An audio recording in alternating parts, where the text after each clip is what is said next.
Hello students, today I will explain you the chapter 3, unit 1, section C, a retrieved reformation. Have you heard of the expression to turn over a new leaf? यानी कुछ नया बदलाव होना. ये expression क्या आपने कभी सुना है? It means to change one's way of life to become a better person. इसका मतलब ये है कि किसी एक पर्सन ने अपनी बुराइयां छोड़कर एक अच्छाई के रास्ते पर चला हो, वो उसने अपनी लाइफ में चेंज किया हो. Can you think of any expression of any example of this expression? क्या आपकी नज़र में कोई ऐसा उदाहरण है?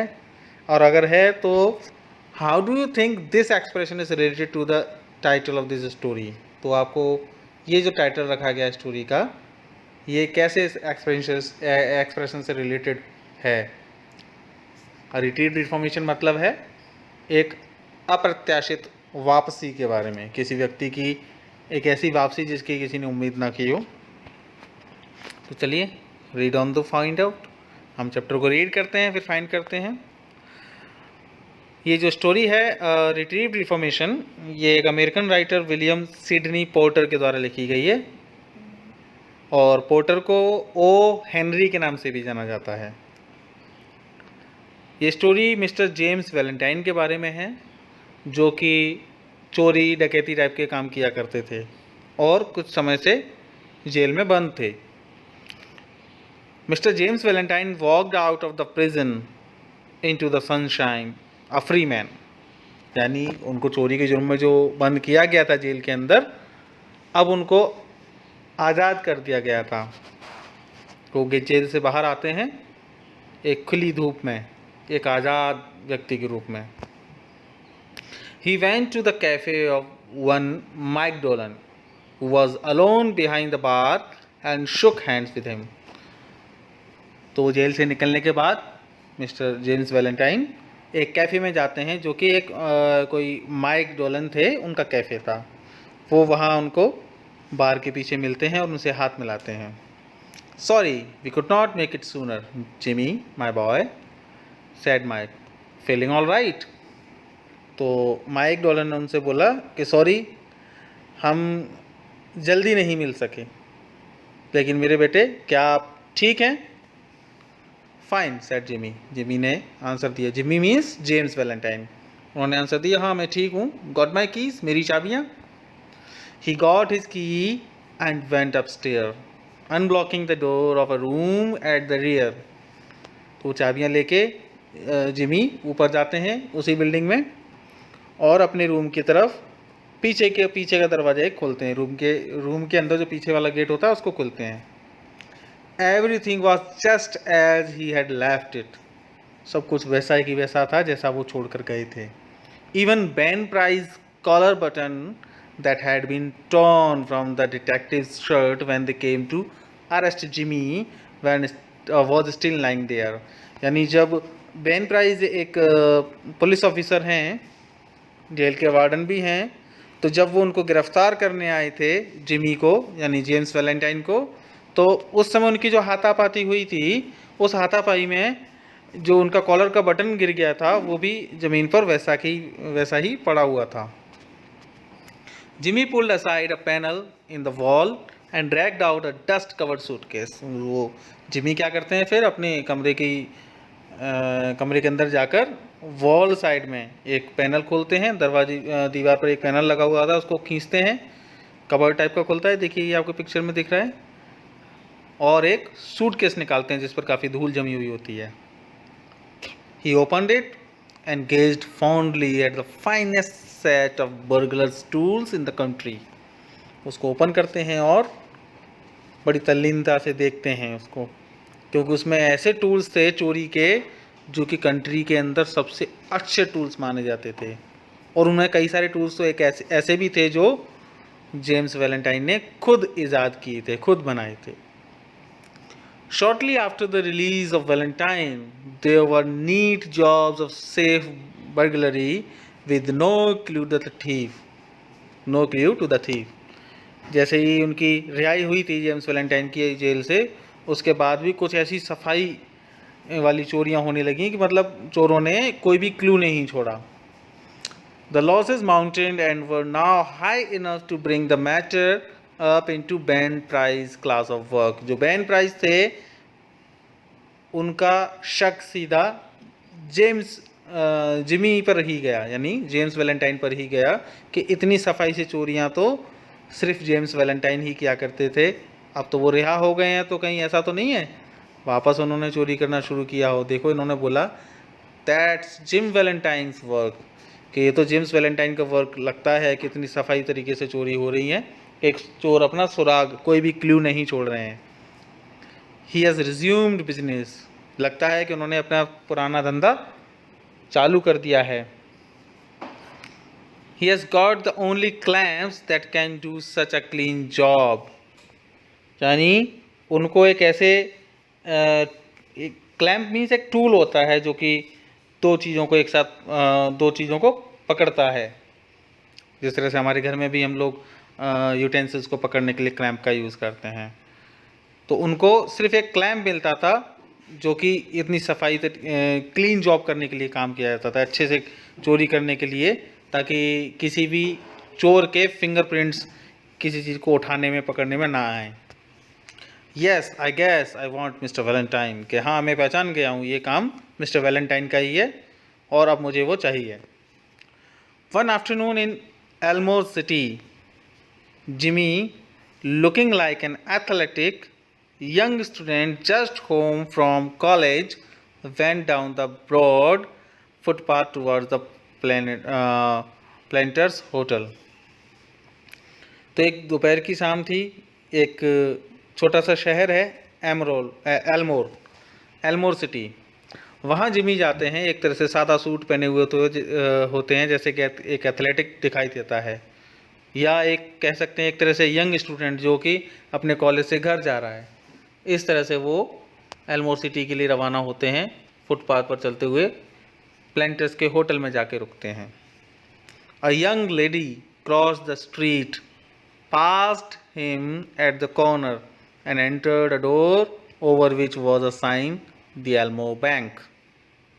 तो एक यंग लेडी आती हैं, उनको क्रॉस करते हुए जाती हैं, जैसे ही वो उनके पास से गुजरती हैं और तो वो उनको थोड़ा सा नोटिस करते हैं और देखते हैं कि वो एक ऐसे दरवाजे में जाके घुसी हैं जिस दरवाजे के ऊपर एक बोर्ड लगा हुआ था, the Elmore bank. Jimmy Valentine looked into her eyes, Jimmy ने उनकी आंखों की तरफ देखा ध्यान से। forgot what he was, वो अपने आप को भूल गया कि वो कैसा व्यक्ति था। and became another man, और अचानक से उसके अंदर कुछ बदलाव आ गया, क्योंकि अभी तक तो वो चोरी डकैती किया करते थे। she lowered her eyes and colored slightly, तो जब उन्होंने उनकी आंखों की तरफ देखा था तो उस लेडी ने अपनी आंखों को झुकाया, उनका चेहरा थोड़ा सा स्लाइटली हो गया, रेड कह सकते हैं, चेहरा लाल पड़ जाता है। Young men of Jimmy's style and looks were scarce in Elmore City। शर्म से चेहरा लाल हो गया उनका। क्यों हुआ था उस लेडी का? क्योंकि जिमी जो थे उनके जैसा व्यक्ति, उनकी जैसी पर्सनालिटी, उनके जैसे कपड़े पहनने वाले हैंडसम लुकिंग पर्सन उस सिटी में और कोई नहीं थे, बहुत दुर्लभ थे। स्केयर्स मतलब बहुत दुर्लभ, बड़ी मुश्किल से मिलने वाले लोग थे।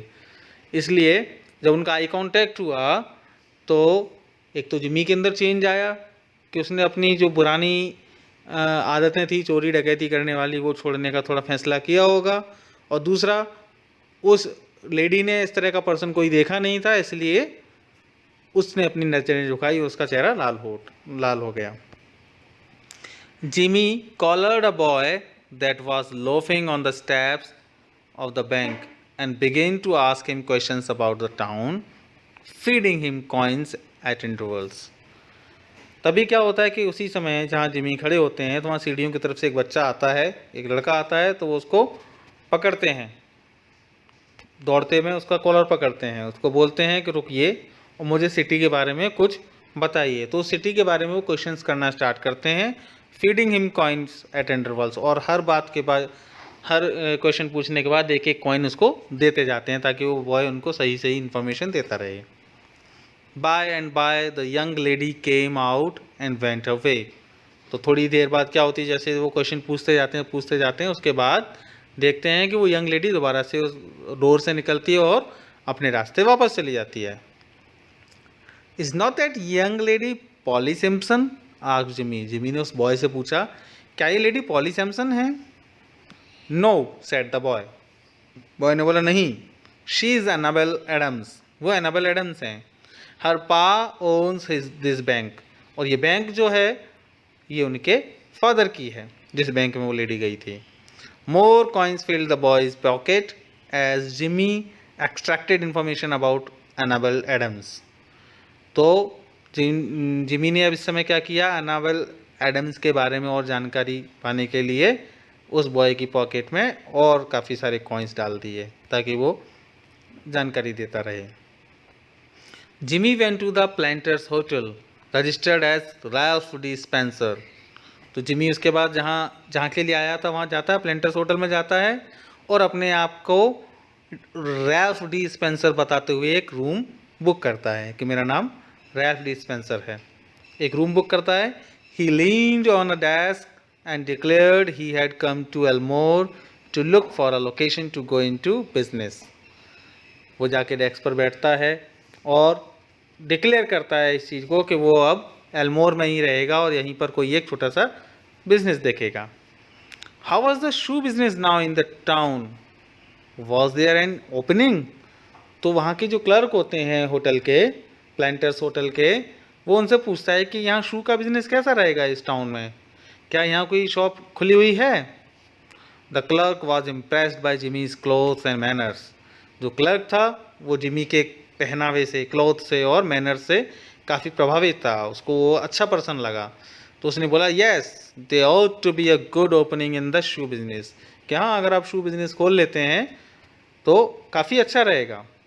Mister Spencer would find Elmore a pleasant town to live in. तो जो स्पेंसर थे इस समय, जो पहले आप जिनको हम जिमी के नाम से जान रहे थे, अब उन्होंने अपना नाम जो रैल्फ डी स्पेंसर रखा। उन्होंने सोचा कि चलो एल्मोर एक अच्छी जगह रहेगी, एक प्लीजेंट टाउन रहेगा यहाँ रहने के लिए। Mister Ralph D Spencer remained in Elmore and prospered. तो जैसा उन्होंने फैसला किया, mister Ralph D Spencer Elmore city में ही रुक गए और वहीं पर समृद्ध हो गए, अपने काम को आगे बढ़ाया।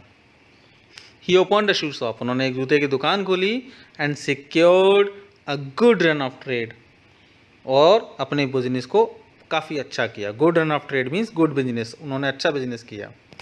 Socially he was a success and made many friends. सामाजिक रूप से भी काफ़ी लोग, सिटी के लोग उनको पसंद करने लगे, उनके कई सारे फ्रेंड्स भी बन गए। And he accomplished the wish of his heart, और जो उनके दिल की इच्छा थी वो भी पूरी हुई। कैसे? He met Miss Annabel Adams, वो मिस एनाबेल एडम्स से मिले जो यंग लेडी उन्होंने देखी थी, and became more and more captivated by her charms, और जब मुलाकात हुई थी उसके बाद उनके साथ इंटरेस्ट के साथ अट्रैक्ट भी हुए उनकी तरफ। At the end of a year the situation of mister Ralph Spencer was this. जैसे ही साल का ख़त्म होता है तो मिस्टर जो रैल्फ स्पेंसर थे उनकी सिचुएशन ये थी कि he had one the respect of the community, समाज की तरफ से उनको इज्जत मिलने लगी। His shoe shop was flourishing, उनकी शू की जो शॉप थी वो काफ़ी अच्छी चलने लगी। And he and Annabel were engage to be married in 2 weeks, और अगले ही 2 वीक्स के अंदर उन दोनों की मैरिज का भी प्रोग्राम बन गया।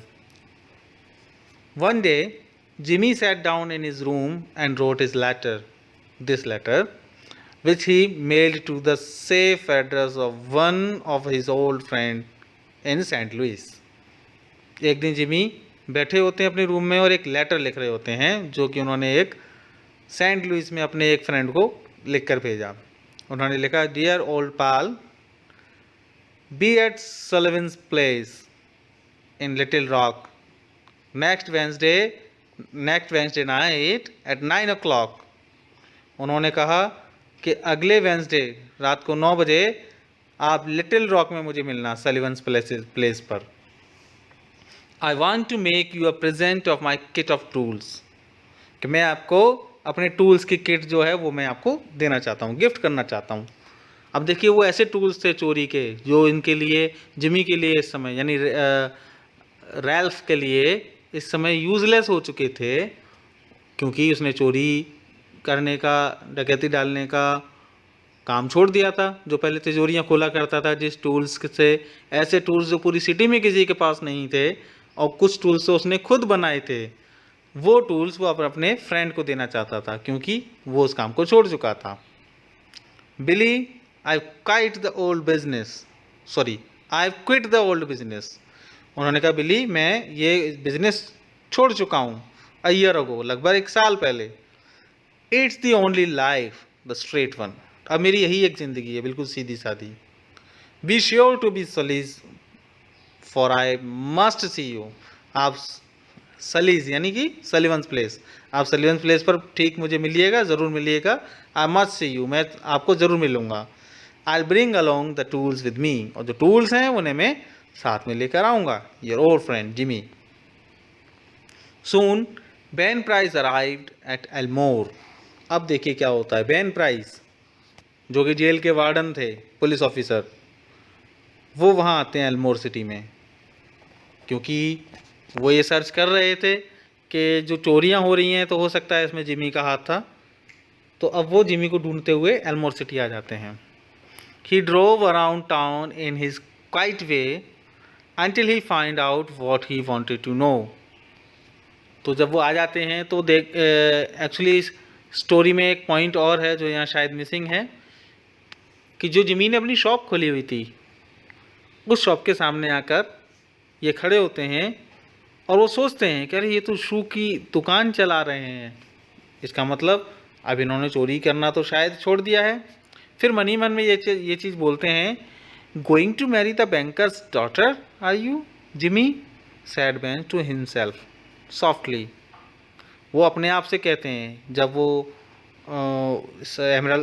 एल्मोर सिटी में आ जाते हैं तो वो सोचते हैं कि आप बैंकर की बेटी से, यानी जो बैंक थी एल्मोर बैंक, उनकी बेटी से शादी करने जा रही हो Jimmy. Well I don't know, चलो मुझे वैसे नहीं पता इस बारे में। The next morning quite a family party went down town together. अगली सुबह क्या होता है, एक पूरी फैमिली एक पार्टी के लिए, फैमिली की पार्टी के लिए साथ में जा रहे होते हैं अगली टाउन में, जिसमें होते हैं Mister Adams, Annabel, Jimmy and Annabel's married sister with her 2 little girls aged 5 and 9। तो जो मिस्टर एडम्स थे, जो बैंक के ओनर थे, वो उनकी बेटी एनाबेल, जिमी यानी कि जेम्स जिसके बारे में हम चैप्टर पढ़ रहे थे, और एनाबेल्स की मैरिड सिस्टर थी जिनके 2 बच्चे भी थे, एक की एज 5 years दूसरे की 9 years। They came by the hotel where Jimmy was staying. वो उस होटल से होकर निकलते हैं जहाँ पर जिमी रुके हुए थे। तो जिमी अपने होटल पर थोड़ी देर के लिए रुकते हैं। ही रैन अप टू हिज रूम, वो अपने रूम की तरफ जाते हैं, and brought along his suitcase, और जो सूटकेस उन्होंने अपने अलमीरा से निकाला था उस सूटकेस को लेकर आते हैं जिसमें टूल्स होते हैं सारे। Jimmy was going to Little Rock to return some goods, क्योंकि वो तो लिटिल रॉक जाने वाले थे अपने दोस्त के पास, जहाँ उन्हें कुछ माल वापस करना था। Then they went on to the bank. उसके बाद फिर वो बैंक की तरफ गए। The Elmore bank had just put in a new safe and vault. तो एल्मोर बैंक में क्या था, एक बहुत ही अच्छा सेफ और वॉल्ट था। वॉल्ट यानी तिजोरी थी। Mister Adams was very proud of it and explained its working to Mr. Spencer, who showed a courteous but not too intelligent interest। उन्होंने मिस्टर स्पेंसर को वो तिजोरी दिखाई कि देखिए इस तरह से इसकी सेफ्टी इतनी अच्छी है कि इसमें टाइमर भी लगा सकते हैं और नंबर्स भी लगा सकते हैं। टाइमर्स और नंबर्स के साथ इसका लॉक लगता है जो इजीली खोलना पॉसिबल नहीं हो पाता। The two children may and Agatha, यानी ये एक बच्चा जो 5 years का था, एक 9 years का था, उसमें से 5 years वाले मे और 9 years वाले Agatha, were dilated by the shining metal and funny clock and knobs. तो उस तिजोरी की जो काफ़ी चमकीली चटकनियाँ लगी होती हैं स्टील की, शाइनी चमकदार, वो बहुत खूबसूरत लग रही थी और बच्चों को पसंद थी। बच्चे उनको देखकर खुश हो रहे थे। Ben Price sauntered in and leaned on his elbow, looking casually inside.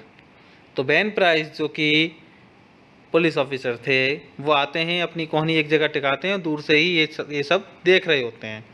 He told the tailor that he did not want anything. वो टेलर को बताते हैं, यानी बैंक के अंदर जो टेलर होते हैं जो अकाउंट्स का काम देखते हैं, वो उनको बताते हैं उनको कुछ नहीं चाहिए। He was just waiting for man he new. वो सिर्फ उस व्यक्ति का वेट कर रहे हैं जिसको वो जानते हैं। Suddenly there was a scream from the women and a commotion. अचानक से एक हड़बड़ी सी दिखाई देती है और औरतों की चिल्लाने की आवाज़ आती है। अनपर्सीव्ड, अनपर्सीव्ड मीन्स नॉट नोटिस, जो कि जिसको नोटिस नहीं किया। अनपर्सीव्ड बाय द एल्डर्स, यानी बड़ों ने जिस चीज़ को नोटिस नहीं किया था। मे, जो मे बच्ची थी छोटी 5 ईयर्स की, sorry 9 years old girl, May the 9 years old girl in a spirit of play had shut Agatha in the vault. तो जो मे थी, बड़ी बच्ची थी 9 ईयर्स ओल्ड की, उसने छोटी वाली बच्ची अगेथा को गलती से उस तिजोरी के अंदर बंद कर दिया। The old banker sprang to the handle and tugged at it for a moment. तो अब जो ओल्ड बैंकर थे वो जल्दी से आते हैं दौड़कर, उस तिजोरी को खोलने की कोशिश, उसके हैंडल को घुमाते हैं, ट्विस्ट करते हैं, लेकिन the door can't be opened, ही ग्रोन्ड। वो बोलते हैं कि अब ये दरवाज़ा नहीं खुल सकता। The clock has not been found nor the combination set, क्योंकि उस तिजोरी का ना तो क्लॉक सेट था और ना ही वो नंबर सेट था, वो तो सिर्फ अभी शो कर रहे थे उसको। अगाथा's मदर स्क्रीम्ड अगेन हिस्टेरिकली। तो अगाथा जो बच्ची बंद थी उसके अंदर, उसकी मदर चिल्लाती है ना, बिलखते हुए कि अब क्या होगा। there is not a man nearer than Little Rock who can open the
He set his suitcase on the table and opened it out flat. तो जो सूटकेस उनके पास था जो अपने फ्रेंड को देने जा रहे थे वो उसको खोलते हैं एकदम फ्लैट टेबल पर रखकर. From that time on, he seemed to be unconscious of the presence of anyone else. उस समय जब उन्होंने काम करना चालू किया तो उनको बिल्कुल भी ये फील नहीं हुआ. एक तरह से अपने काम में बेहोश हो गए, अनकॉन्शियस हो गए कि यहाँ पर कोई और भी है कि नहीं. He laid out the shining queer implements swiftly and orderly, whistling softly to himself, and he always did, as he always did when at work. और दोबारा से अपने उसी काम में लग गए जैसे वो पहले किया करते थे, सीटी बजाते हुए, विस्लिंग, सीटी बजाते हुए अपने तिजोरी खोलने के लिए काम में जुट गए. In deep silence and immovable the others watched him as if under spell. इस जब वो काम कर रहे थे उस समय इतनी शांति वहाँ पर छा गई कि सब लोग उनको चुपचाप से देख रहे थे जैसे कि किसी ने जादू कर दिया हो. इफ़ अंडर स्पेल मतलब होता है जादू टोना करना. In a minute Jimmy's pack drill was biting smoothly into the steel door. जो स्टील का दरवाज़ा था तिजोरी का, थोड़ी ही देर में, एक ही मिनट में जिमी की जो ड्रिल थी उसने स्मूथली उसको काटना शुरू कर दिया. In 10 minutes breaking his own burglaries record. और 10 मिनट के अंदर ही अभी तक उन्होंने जितनी भी चोरियां की थी उन सब के रिकॉर्ड तोड़ते हुए he threw back the bolts and open the door. उन्होंने उस तिजोरी के बोल्ट काट कर अलग कर दिए और दरवाजे को खोल दिया. Agatha almost collapsed but safe but was gathered into her mother's arms. तो अगैथा जो उस समय थोड़ी सी बेहोश टाइप की हो चुकी थी लेकिन सेफ थी, जल्दी से उसकी माँ उसको अपने बाहों में ले लेती है. Jimmy Valentine put on his coat and walked toward the front door.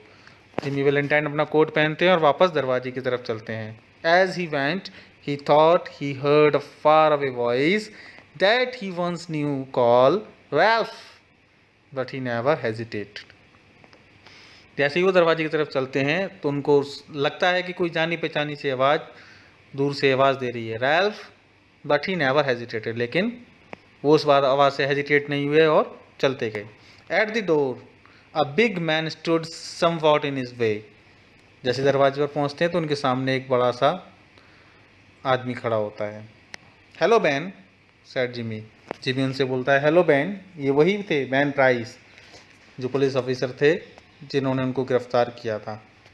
Still with his strange smile, यानी वही अजीब स्माइल के साथ वो जिमी उससे बोलते हैं hello ban, got around at last have you. यानी आपने मुझे ढूंढ लिया आखिरकार, क्या ऐसा है? वेल लेट्स गो, चलो चलते हैं. I don't know that it makes much difference now. कि मुझे नहीं लगता अब इसमें कुछ ज़्यादा अंतर रह गया. यानी कि उन्होंने सोचा कि मैंने तिजोरी काटी है तो ये मुझे दोबारा से गिरफ्तार करने आए हैं. Guess you are mistaken, Mr. Spencer, he had. Don't believe I recognize you. हालांकि मिस्टर बैन स्पेंसर उनको जानते थे लेकिन फिर भी उन्होंने बोला कि शायद आपको गलती हुई है मिस्टर स्पेंसर. देखिए बैन प्राइस ने जिमी वैलेंटाइन नहीं बुलाया, जेम्स वैलेंटाइन नहीं बुलाया. उन्होंने बोला मिस्टर स्पेंसर. मुझे विश्वास नहीं होता लेकिन मैं आपको नहीं पहचानता. इतना कहकर बैन प्राइस वहाँ से चला जाता है. Ban price turn and stroll down the street. यानी जिमी वैलेंटाइन को वहीं छोड़कर बैन प्राइस वापस चला जाता है क्योंकि उसको पता लग जाता है कि अब ये जो जिमी वैलेंटाइन है वो पहले वाला जिमी वैलेंटाइन नहीं रहा. इसलिए वो उसको मिस्टर स्पेंसर कह के पुकारता है क्योंकि अब उसने चोरी के काम छोड़कर एक खुद का काम शुरू किया है और अपनी लाइफ में आगे बढ़ने लगा है. ये एक एडिटेड वर्जन है. रिट्रीव्ड रिफॉर्मेशन एक कहानी है, काफ़ी अच्छी कहानी है ओ हेनरी की जो हमने आपको भी बताई है. इसमें कुछ बीच के काफ़ी सारे पार्ट्स थे, लॉन्ग स्टोरी थी, लेकिन यहाँ आपको शॉर्ट रूप में आपको दिखाया गया है और आई होप आपको पसंद आई होगी. तो आप इस स्टोरी को दोबारा से रीड करिएगा और इसके हार्ड वर्ड्स और वर्ड मीनिंग्स अपनी नोटबुक में लिख कर याद भी करिएगा. देखिए ऑथर के बारे में बताया, O Henry was the pen pen name of the American writer William Sidney Porter. O. Henry's short stories are well known for their wit, wordplay, warm characterization and cleverly twisted endings. यानी इनकी कलम में वो ताकत थी कि काफ़ी बुद्धिमानी वाले प्ले इन्होंने लिखे हैं, वर्ड प्ले लिखे हैं, और लास्ट में जो एंडिंग जो होती है वो काफ़ी ट्विस्टेड होती है, इस तरह के प्ले लिखे हैं. जैसे यहाँ पर भी हमने देखा लास्ट में वो जिमी वैलेंटाइन किस तरह से चेंज हो जाता है, फिर जब वो वापस उसी काम को करने लगता है कि लेकिन वो मोटिव उसका नहीं था कि चोरी करने का, लेकिन उसके मन में ही भाव आता है कि मैं दोबारा से चोरी के काम में लग रहा हूँ. और जब बेन स्पेंसर को देखता है तो उसका ये विश्वास यकीन में बदल जाता है कि शायद अब मैं दोबारा से जेल में जाऊँगा, लेकिन बेन स्पेंसर भी उनको वहीं छोड़कर वापस चले जाते हैं. चलिए किड्स, मिलते हैं नेक्स्ट क्लास में इसके नेक्स्ट टॉपिक के साथ. Till then bye bye.